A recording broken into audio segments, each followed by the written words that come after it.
voltamos, mas antes de qualquer coisa eu gostaria de agradecer o apoio das lojas Segue Imagem. A Segue Imagem é pioneira em sistemas de segurança e trabalha com produtos de última geração em circuito fechado, de TV e interfonia. Acesse o site da Segue Imagem para que você conheça agora todas as linhas de produto. www.segueimagem.com.br. E voltamos aqui com este tema interessantíssimo com Lorde A. Tudo bem, Lorde? Tudo um prazer ótimo. Recebê-lo novamente. Uma honra estar aqui com vocês, Kátia. Bem, nós vamos falar um pouquinho sobre um tema que eu adoro, sobre anjos. E você estava falando com a Cris sobre anjos caídos. Você tem um pouco mais para falar sobre atualidade? Quem são esses anjos caídos? Claro, perfeitamente. Os anjos caídos, como eu vim explicando, seriam, tecnicamente, na mitologia cristã, seriam os anjos que se opuseram a Deus e caíram junto com Lúcifer ou com Satã do céu e passaram a reinar no inferno e se tornaram os opositores. Isso ao menos dentro de uma visão crística, de uma visão católica. Se a gente pensar com o conteúdo que a gente tem hoje em dia, todo o desenvolvimento da tradição ocidental, o que a gente chama de caído, uma visão que eu peço até para o internauta, uma amplitude de compreensão para as palavras que eu vou dizer, que não são exatamente simples, mas podemos tomar os anjos caídos como os espíritos e as inspirações que atuam aqui, na nossa esfera, aqui na Terra, dentro de todos aqueles temas que perturbam, fascinam, glamorizam e detonam a nossa vida, como a questão do dinheiro, a questão da sexualidade, a questão do trabalho e todas as outras casas que a gente pode até mesmo pensar quando a gente faz uma disposição de cartas de tarô. Sim. São os espíritos e as influências que lidam diretamente com a corporeidade, com o fator humano, com a energia telúrica. Porém, se a gente vai entrar numa visão dicotômica de bem contra mal, isso vai ser improdutivo. Por quê? Existe uma heresia, eu acho que da Idade Média, a heresia Bogomila, que atuou no continente europeu, mais especificamente no leste europeu, que eles foram perseguidos pela Igreja Católica, acusados de demonologia, de demonolatria e muitas outras práticas, Sim. porque eles viam a terra, a carne e a matéria como a sombra bem amada do Criador, o espelho celeste onde o humano e os animais e as outras criaturas que habitam esse planeta podiam se reconhecer como uma parte do todo, uma parte do sagrado. Então, não há profano e sagrado, tudo é uma coisa só, tudo faz parte do plano divino, inclusive a carne. Porém, a questão da carne e da matéria lida diretamente com problemas da ordem política, da ordem financeira, com o domínio de algumas elites sobre muitas pessoas. Sim. Vai esbarrar em toda essa questão. Então, aí é importante você demonizar, perseguir, tornar perigoso o espírito criativo, aquilo que traz a liberdade, aquilo que desperta a acusação, aquilo que desperta a sede de mudança e o inconformismo e a vontade de ir contra a apatia, que também é uma característica positiva daquilo que a gente atribui ao daimônico, Sim. numa visão de espiritualidade grega. E tudo aquilo que a gente não conhece, a gente tem tendência, né? Mostramos uma tendência a não questionar e sim condenar. Sim. E aí vem minha pergunta. Todos falam que Exu é demônio. O que você, dentro das suas pesquisas, diz sobre isso? O Exu é um intermediário responsável pelo sucesso na esfera terrestre, na esfera das coisas que acontecem aqui na matéria e principalmente, segundo os mitos e os ritos africanos que eu pude apreciar, não é uma área do meu domínio, mas pelo que eu pude apreciar, ele é um grande intermediário e não há comunicação com os orixás sem a intervenção e sem a ação do Exu fazendo esse papel, em conectar o mundano e o sagrado. Perfeito. Bem, na bruxaria, nós sabemos que hoje ela tem várias ramificações. Vamos falar da coisa mais antiga, os grimórios. Porque algumas bruxas, ou dentro desses segmentos, seguiam isso, não é? Sim, sim. Me diga, explica um pouquinho pra gente sobre os grimórios, porque isso aí se perdeu, né?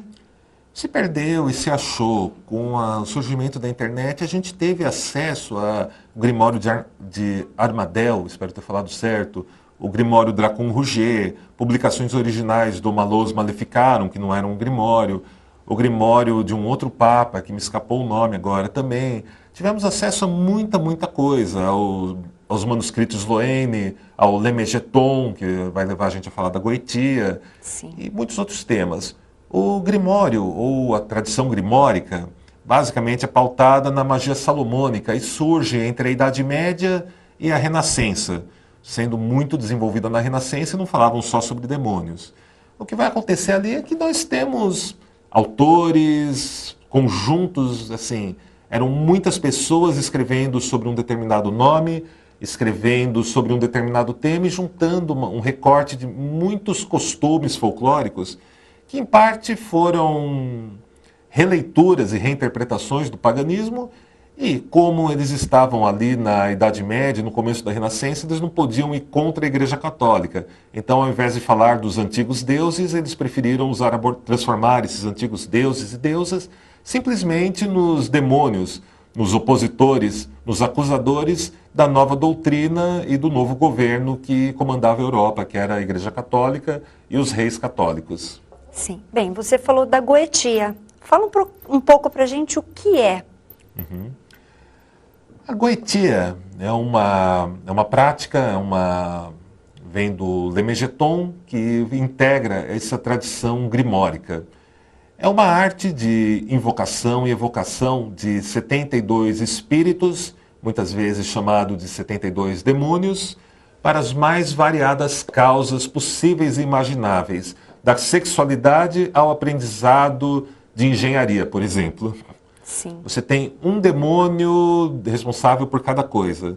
E você tem uma hierarquia ali entre duques, condes, reis, presidentes, demônios menores. Você tem uma hierarquia completa, um universo de conhecimento que fala muito do pensar pré-moderno, fala muito da visão, da cosmovisão dos humanos a respeito da totalidade.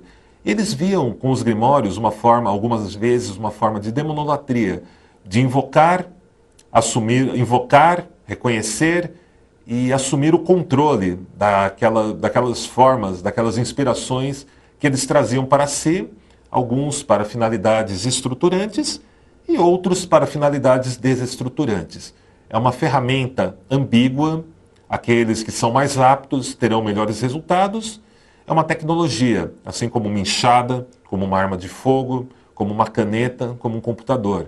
Cada um usa na medida, no merecimento, na intensidade, no tamanho de espírito e no valor pessoal, para fazer ou tentar fazer aquilo que lhe é mais caro, mais pertinente. Bem, o incrível é que hoje os jovens se interessam demais por esses temas. O que você tem a dizer para eles para autoconhecer? O autoconhecimento te leva a estudos. Passa uma mensagem para eles, porque realmente hoje a gente precisa alertá-los, né? Porque tem muita literatura disponível. Mas... Sim, tem. Literatura, internet, fontes informativas existem demasiadamente. Tanto para a parte estruturante quanto para a parte desestruturante. As pessoas tendem a se ligar naquilo que lhe fala mais alto. E aquilo que fala mais alto ao coração é uma decisão emotiva, afetiva, e eu acho que é da responsabilidade pessoal de cada um.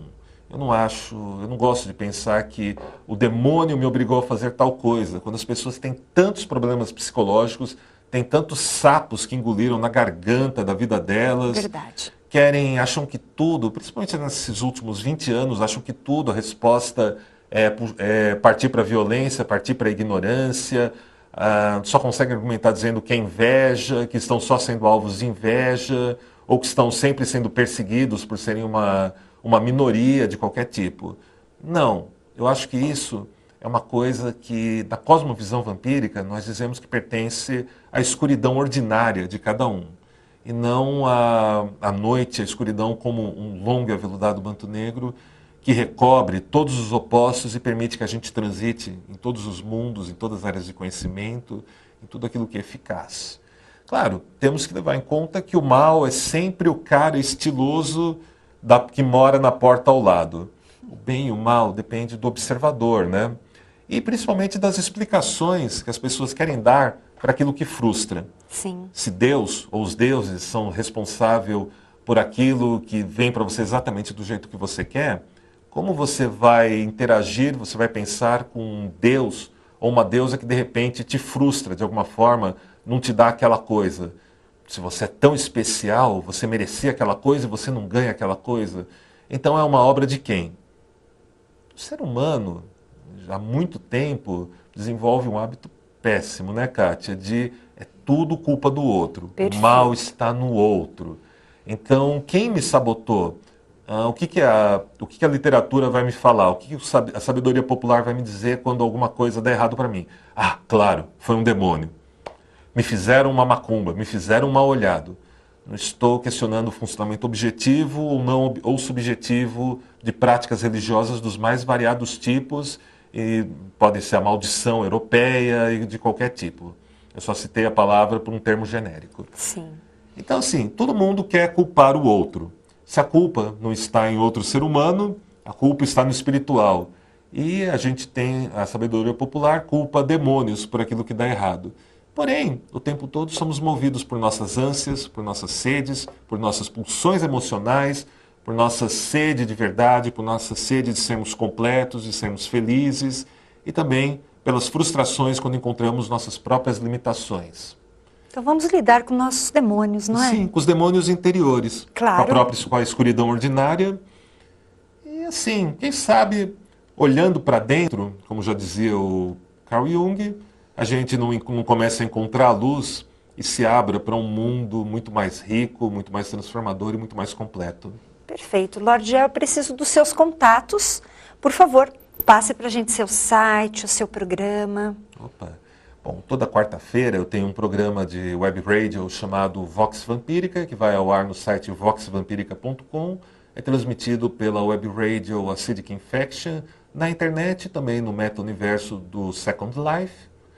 Ele vai ao ar desde 2010 como um programa semanal e já está disponível como podcasts ainda desde 2007. É um dos programas dedicados à produção cultural vampírica, mitologia comparativa e todos os temas que de alguma forma provocam, instigam e despertam a curiosidade de todos. Então é só acessar voxvampirica.com todas as quartas-feiras, das 21 horas até a meia-noite. Perfeito. Bem, nós vamos para um rápido intervalo e já voltamos.